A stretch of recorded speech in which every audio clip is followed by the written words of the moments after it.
1 year old, and it was 1934 when my family moved over here. And I remember how Main Street, Smithfield, was cement in those days, and much wider than it is now. And you didn't see very many cars. You still saw horses and wagons. You saw people that would be selling out of the back of the pickup trucks, fish, vegetables, and things of that sort. Everything was fresh in those days. There were no supermarkets or chain stores. Everybody had an independent market of their own. And there were several in Smithfield and all on Main Street mainly. Another thing about the town in Main Street then too, the collection of garbage was done by horse and cart. And the man dressed in coat and tie, and they would pick up the garbage on Main Street, and big two-wheel cart, and horse. In the Smithfield Theater, there was a marquee that had Smithfield on both sides, and the theater, and then of course it had the coming attractions and the feature that was being played. You had matinees on Mondays, Wednesdays, and Fridays.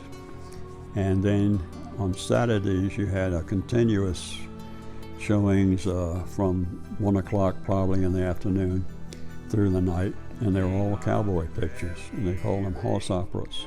I'm heading back to my guns and guitars. And you had different cowboys that were well known in the day, Buck Jones, and Hopalong Cassidy, and Gene Autry, and Roy Rogers. And everybody would go to the Saturday show because they also had what they call serials. And there would be Captain Marvel. It is the duty of Captain Marvel to protect the innocent from its evil use. But who is Captain Marvel? You are, my son. No air conditioning in those days, but they did have an innovative method of keeping it cool. They put big blocks of ice, and they were mounted with a fan behind them and would blow into the theater. And that was the air conditioning had in those days. And I remember when ice was sold in Smithfield, because many people didn't have refrigerators, they had ice boxes, they call them. And you had a card that you put in the window, and if you want 50 cents worth or 25 cents worth, you could turn it, and the top number was what they would use. And the fellow would, with an ice pick, would cut these big ice blocks, and they would put those in the ice box for you. And of course, they had tongs that they used too to do that.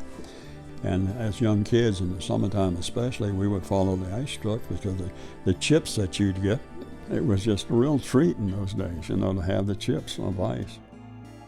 Charles Henry Chapman's hardware store. When the first snowflake would fall, he'd pull all his sleighs out front, and so people would buy their sleighs. And we used to have some great sleigh rides down Riverview Hill and Wharf Hill. And it was very dangerous when you got down to the Wharf Hill because it didn't have the barrier. You had to make the turn on Commerce Street the best as you could.